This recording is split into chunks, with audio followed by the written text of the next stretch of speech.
କାହାଣୀ ଭୟ ଏବଂ ସମ୍ମାନ। ବହୁ ବର୍ଷ ପୂର୍ବରୁ ଭୈରବ ସିଂ ନାମକ ଜଣେ ଅତି ନିଷ୍ଠୁର ରାଜା ଏକ ନଗରରେ ଶାସନ କରୁଥିଲେ। ତାଙ୍କର ନିଷ୍ଠୁରତା ହେତୁ ସମସ୍ତ ନାଗରିକ ଭୟଭୀତ ହୋଇ ରହୁଥିଲେ। ରାଜା ଭୈରବଙ୍କ ପାଖରେ ଜେକ୍ ନାମକ ଏକ ପୋଷା କୁକୁର ଥିଲା, ଯାହାକୁ ସେ ସବୁଠାରୁ ଅଧିକ ଭଲ ପାଉଥିଲେ।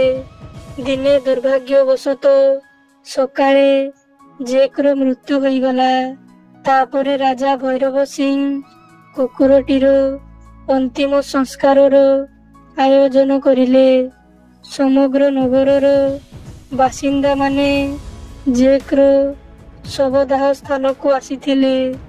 ଲୋକମାନେ ତାଙ୍କୁ ଏତେ ଭଲ ପାଉଥିବାର ଦେଖି ରାଜା ଭୈରବ ସିଂ ବହୁତ ଖୁସି ହୋଇଗଲେ ଏବଂ ସେ ଅନୁଭବ କରିଲେ ଯେ ସେ ଦୁନିଆର ସବୁଠାରୁ ଲୋକପ୍ରିୟ ରାଜା ଅଟନ୍ତି। କିଛି ବର୍ଷ ପରେ ରାଜା ଭୈରବ ସିଂଙ୍କର ମଧ୍ୟ ମୃତ୍ୟୁ ହୋଇଗଲା।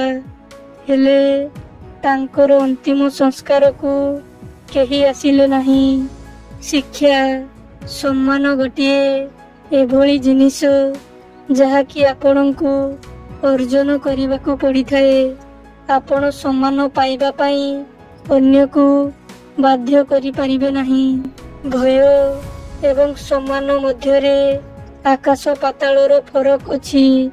ଆମ ସମସ୍ତଙ୍କୁ ଏହା ବୁଝିବା ଉଚିତ ଏବଂ ଆମ ବ୍ୟକ୍ତିତ୍ୱର ଆବଶ୍ୟକୀୟ ଉନ୍ନତି କରିବା ଉଚିତ।